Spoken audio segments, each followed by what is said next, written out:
Hi, my name is Theodore Cottingham, and I'm a simple, common guy that brings you the good news this day. The good news, great news. If you don't know it, it's news, new information, news. The Christ story is about you. Women, men. It's not about Jesus only. The story of being the lineage of God, no matter what your name for God. God, source, universe, Allah.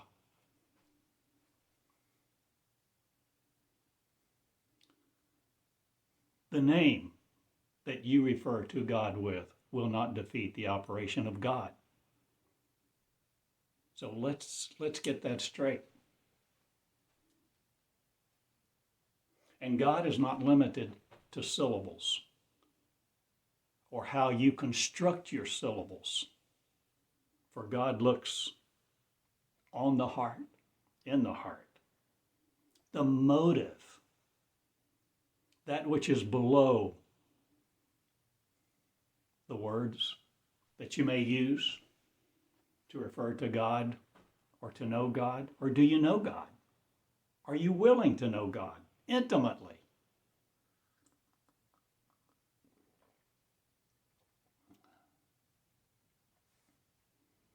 Do you know where God hurts?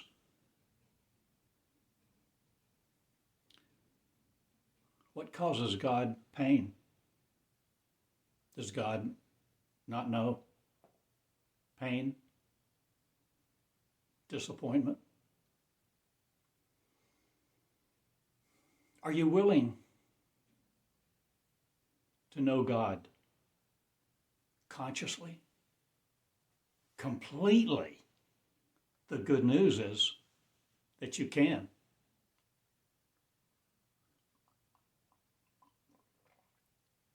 I love coffee. You can know God intimately.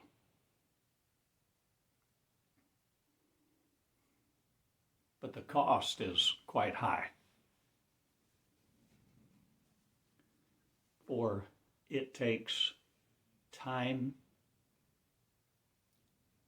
to get to know God, because God, I submit to you, is the most humble of all.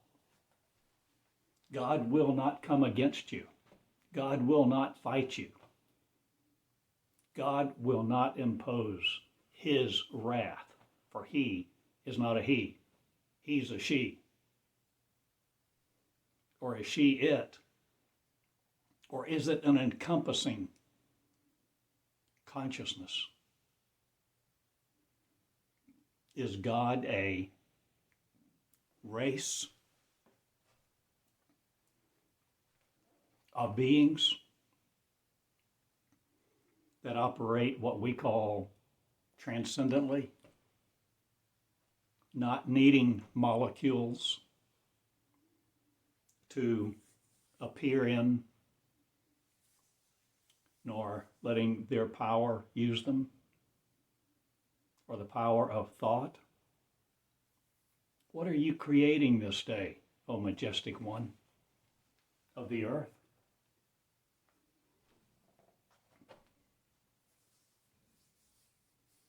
You have the ability to know God intimately, and the invitation is given this day. It's been eternal.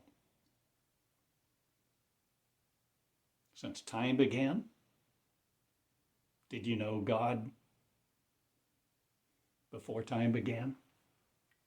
I think so.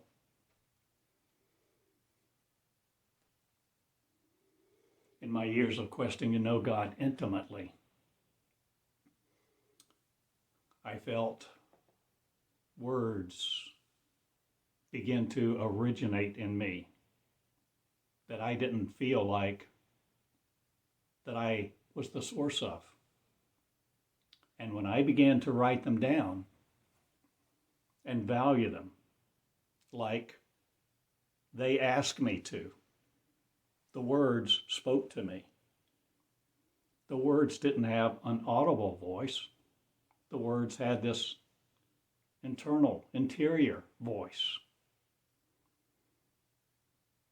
a voice of resonance. So there was a understanding that began to come forth between us, God and me. And God began to teach me. And I began to write each day. And for years, at first I wrote on yellow tablet, longhand, go back to my office, type it up, print it out, and then really see what it said, absorb it, let it speak to me. Connect the dots, let new neural pathways form in me so that the word would be known in me, to me, through me, that began to transform me into a new creation consciousness. I have such good news.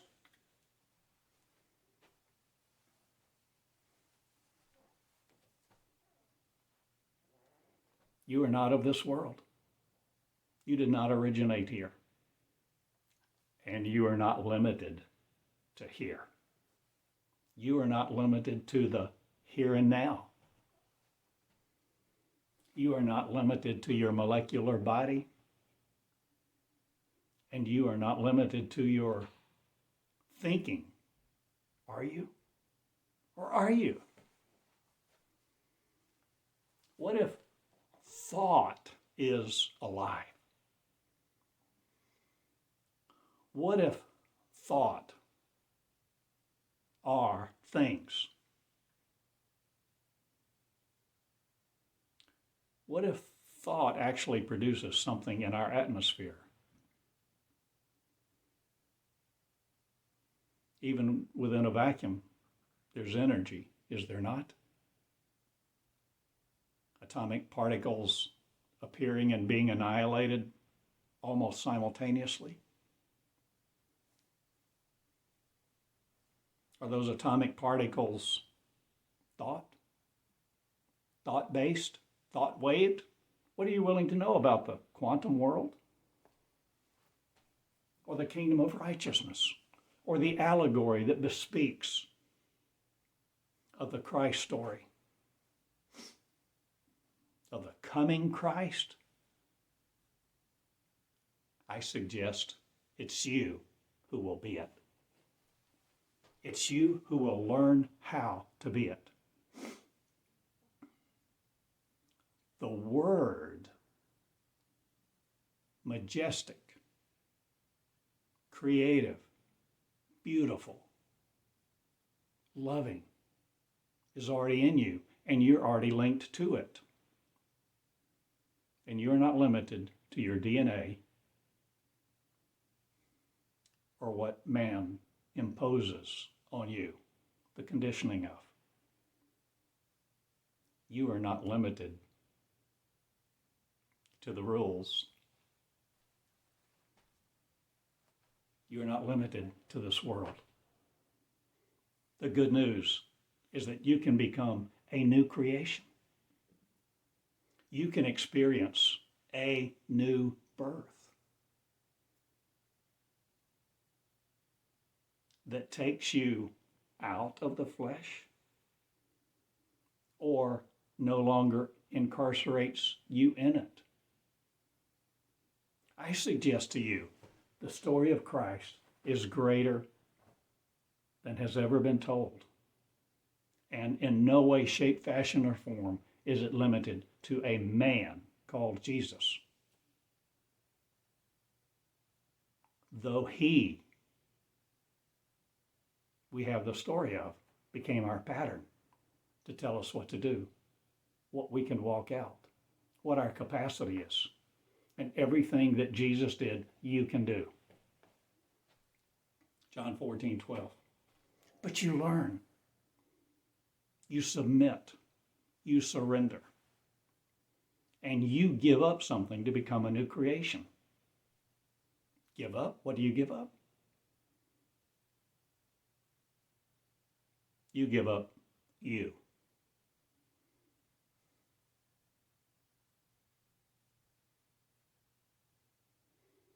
If you want to become a new creation and experience the new birth, the resurrection of Christ, in you being it, seamless,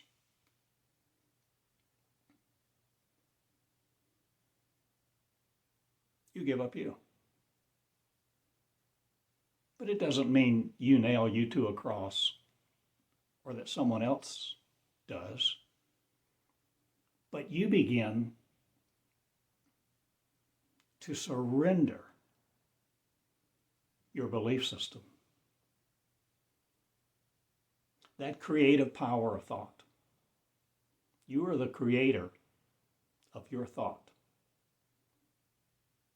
And thought will rule you and enslave you and keep you enslaved in what you think and use your mind against you. Use your mind to build walls and divisiveness, to create separation between you and God and each other, and drive you crazy if you let it. How many people can't sleep at night, suffer anxiety, all sorts of maladies, because their mind torments them. Torment. The horrors of hell they live in, existent between their ears, no matter what they look like on stage, as they raise their hands and worship God, espouse God, talk about all the things, the goodness of God, going to heaven when they die. Is not the last enemy death? Can you not defeat death? Can you feed the 5,000? Can you walk on water? Can you raise the dead? I suggest this is about new creation people. This is about the operation of the new covenant. The living word that comes into you as you sit still in surrender, allowing the word to manifest in your consciousness that begins to teach you the operation of the holy, sacred, immortal, eternal, infinite glory of God that you are, not separate from.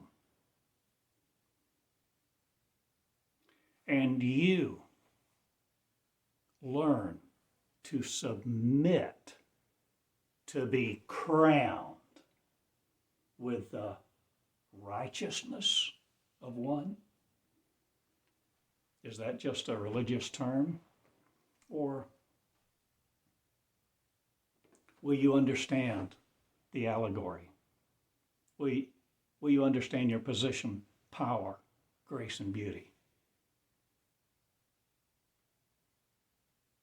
And that it's not limited to what you see in a mirror or what some pastor, preacher, imam, shaman, holy man, holy woman, ordained bishop, pope thinks or declares. You have the authority of you. You have an authority. and your authority to be you and walk in the holiness of Christ, to be it, where your hand is Christ, your consciousness is Christ, not apostrophe S, but singular, you're it. And everyone on earth has this capacity, this privilege to do so, to come into the holiness that they are. Every person.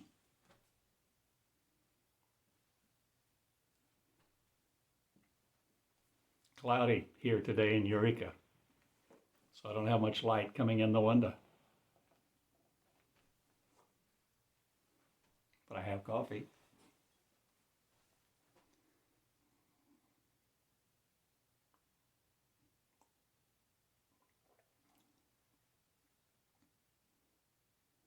Are you willing to be the real you, limited no more, to this earth, to this flesh suit, to the stories of mankind, to the limitations that they impose on you, that they teach you to be subject to keep you under their authority? Will you learn to come into your own authority? Are you willing to lead you out of the Egypt that you've been in, O Israel?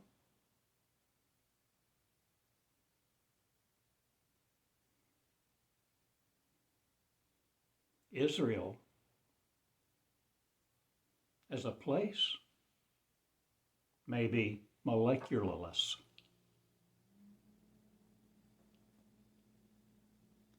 Egypt may have nothing to do with the Egyptians on the planet, except they're part of the story of what happened. The metaphor, the allegory, a story to give us an understanding of a much larger story that you are integral to, central to. You are the central character.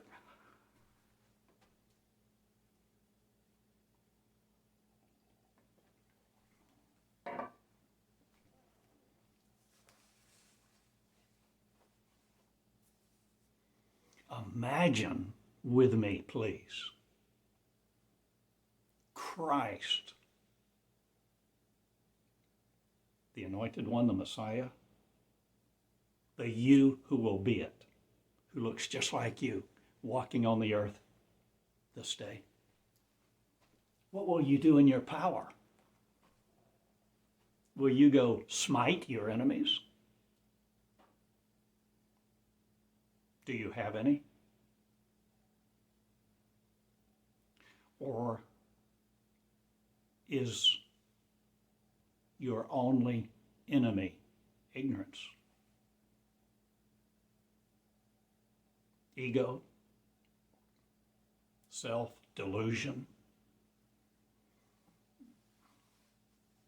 That you're in control and God somewhere afar off created you to have free will?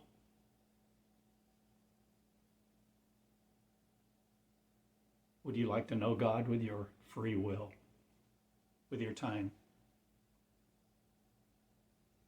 Do you know where God hurts? If you don't know where God hurts, do you know God intimately? Really?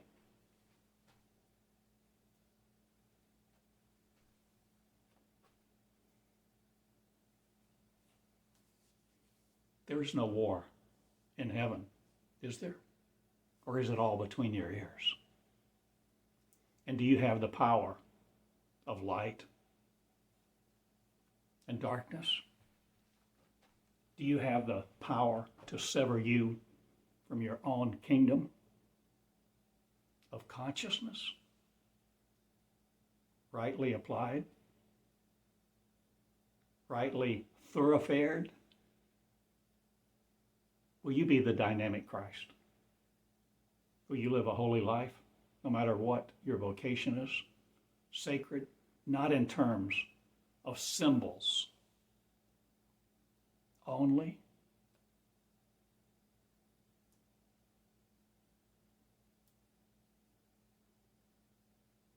Will the Christ come now to be operational in every vocation?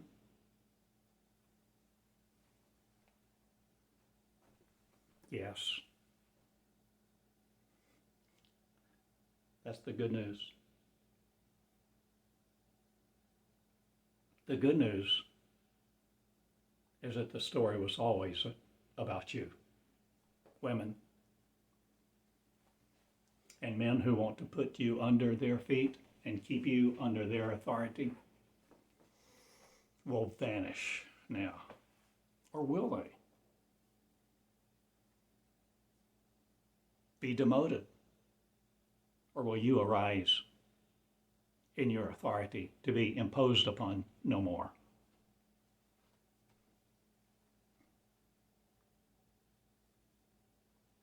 I suggested whatever laws keep women under men will now become unenforceable.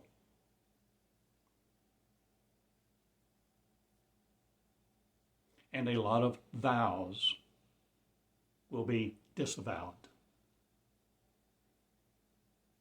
That's possible, you know.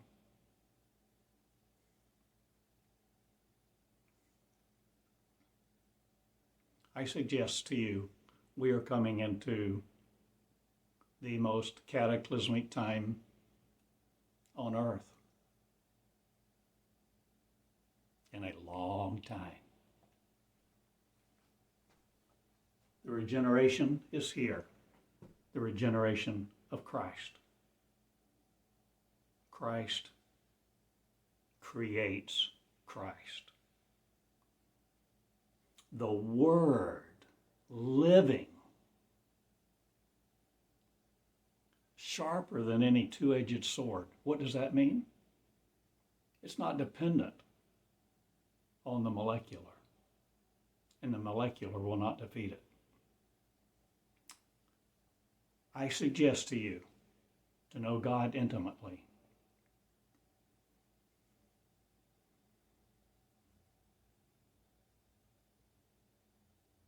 You surrender to let God teach you tenderly, caressingly, correctingly. And you don't constrain God, whatever it begins to teach you about. And the way God teaches is not line upon line and precept upon precept. That's a curse that we have endured.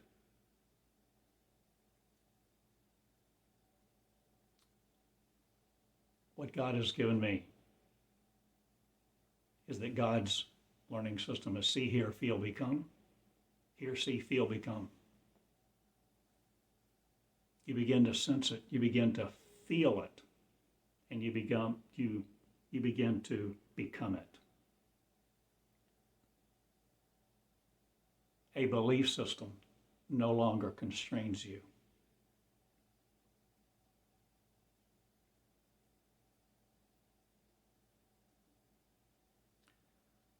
I submit to you that becoming Christ, you in your mirror becoming the Christ, the unlimited, infinite Christ that walks in your shoes,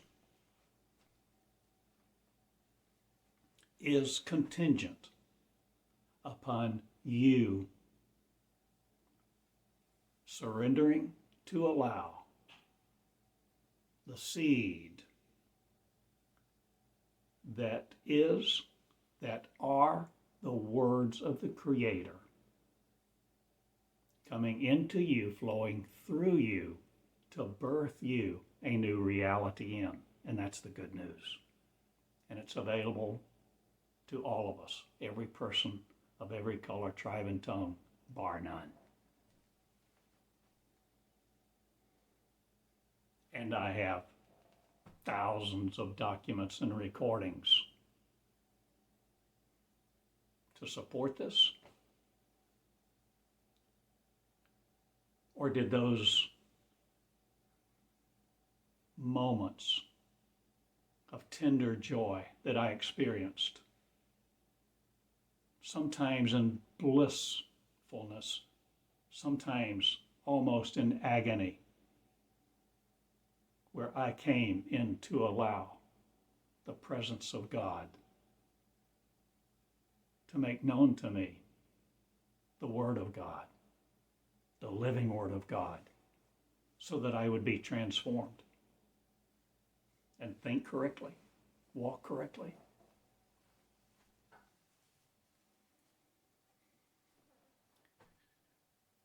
I have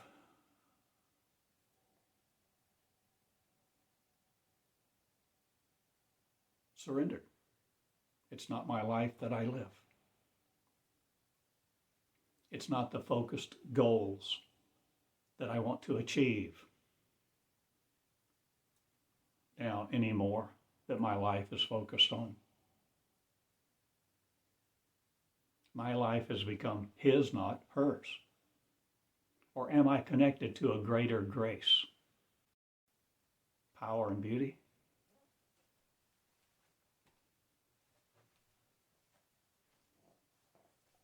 What are you willing to be connected to?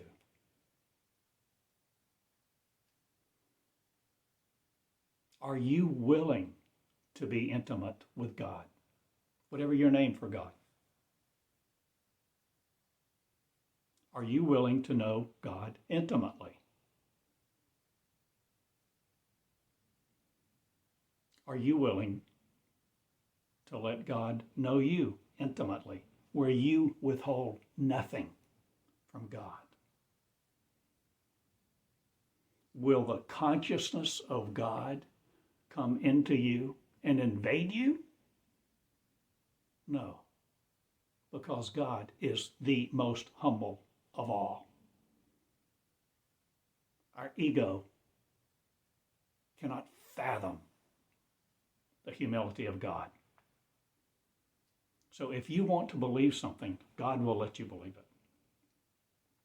Because you are the creator. You create your reality. You created you. And you have this opportunity while here on earth to recreate you again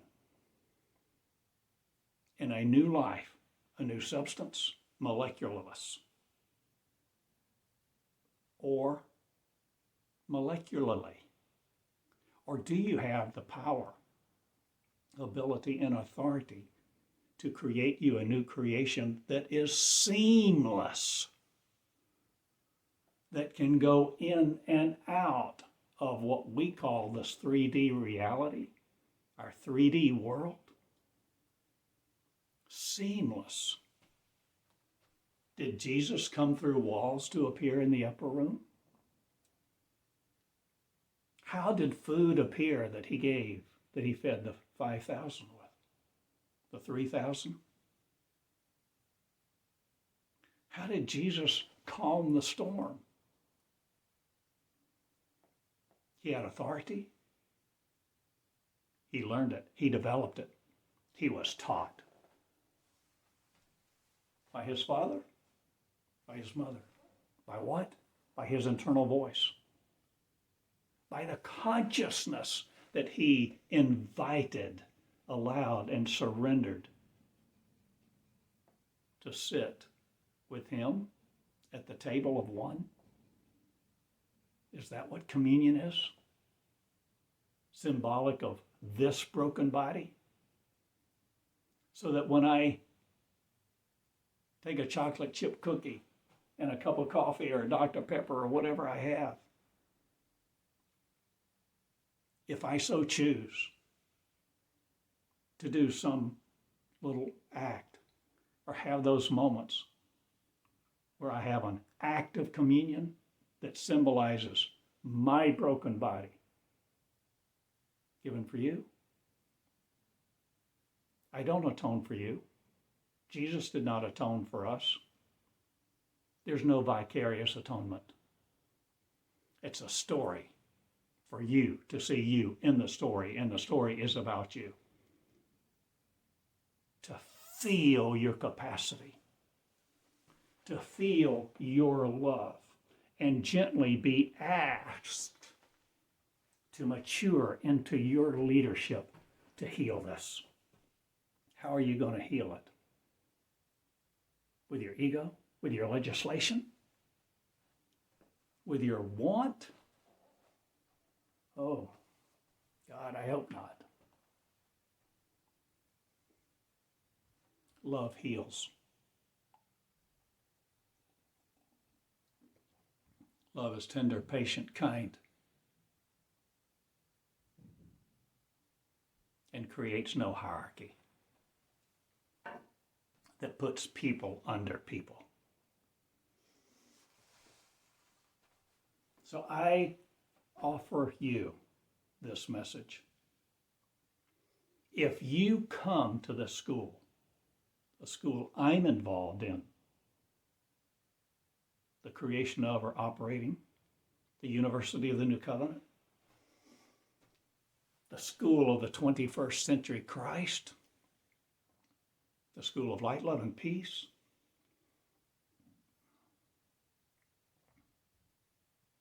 understand, please, the cost. Oh, I assure you there will be times of great fun. And all the channelings, all the writings I've done over the years, believe me, there are some great funnies. I mean, rollicking funnies. There are words of songs, many songs given to me in all the words of Database 1. That whole body of foundational words, the first 2,400 I wrote, I simply called Database 1 and organized it into 7 volumes.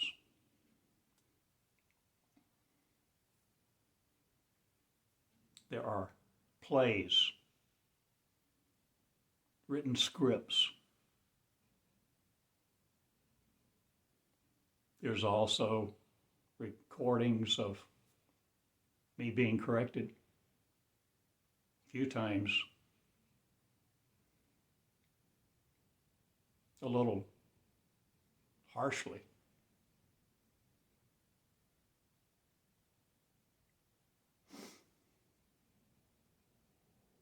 But it was what I needed, I guess. Because the tenderness, the wooing of the Spirit. What is Spirit? Conscious invisibility. Are you conscious? Are you awake? Are you enlightened? Are you born again? Are you free from this world? If you are free from this world, will you redeem it? How will you redeem it? Redeeming you first, for you are the forgiver of you. You are the judge of you. And then you preach the good news. You are not limited to this world, time, space, or gravity. The message was about you all the time.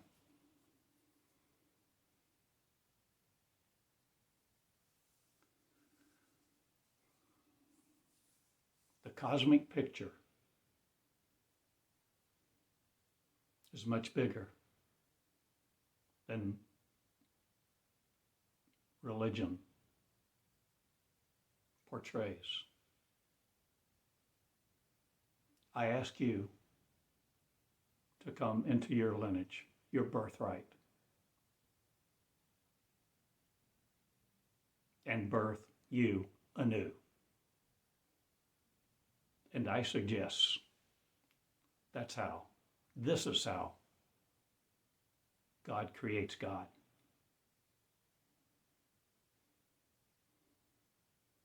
And Israel, a cyclic nation.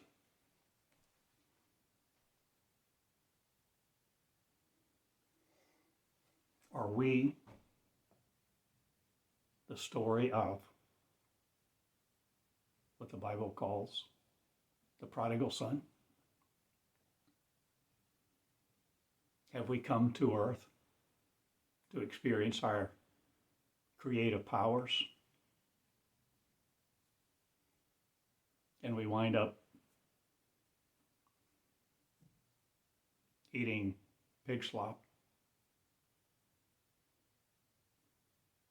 being in servitude, being taught we're to be servants of the Most High. We're to honor religious authorities, that Jesus did everything for us. We don't have to do anything. Say a little prayer. Be nice to escape hell.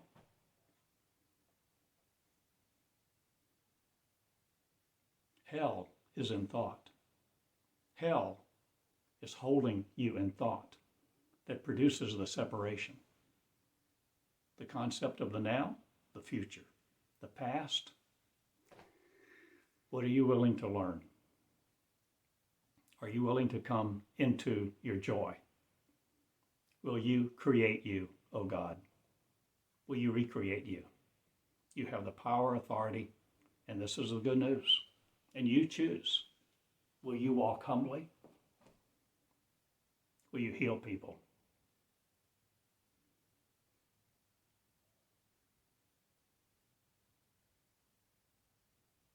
Will you be happy when other people understand and come into their power that is equal to yours?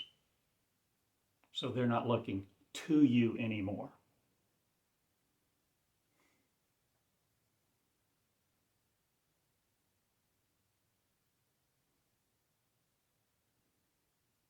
I suggest to you, Jesus never wanted worship, and you were never separate from God. The story, the heart of Jesus, was to give you the good news, to be what he became, do the things he did, and become seamless so that you are no longer limited to the dollar, the molecule, the authority of those who want to impose their thumbprint against you. Your word is powerful, and the word that creates is in you and will recreate you if you let it. If it becomes you and you become it. That's what communion is about. That's what Psalm 110 is about. Two at the table become one.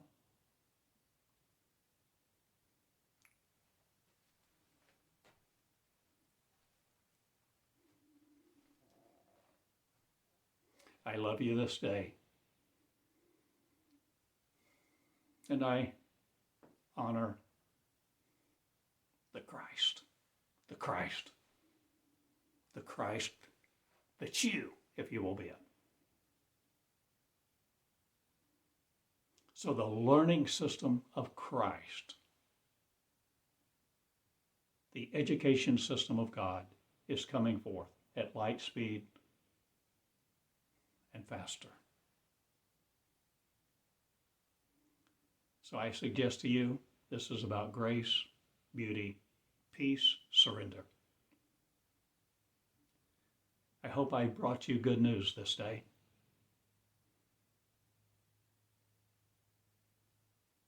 I hope you wear it. I hope you become the real you to manifest you in the heavens and the kingdom throughout all that is, and be the infinite within, powerless no more. Walk in your grace and beauty. Be the real you. My name is Theodore Cottingham in Eureka Springs for now. TheodoreCottingham.com. Be the real you, the light of the world. Namaste. Contact me. Please share these words, please. And love you. Thank you. Good day.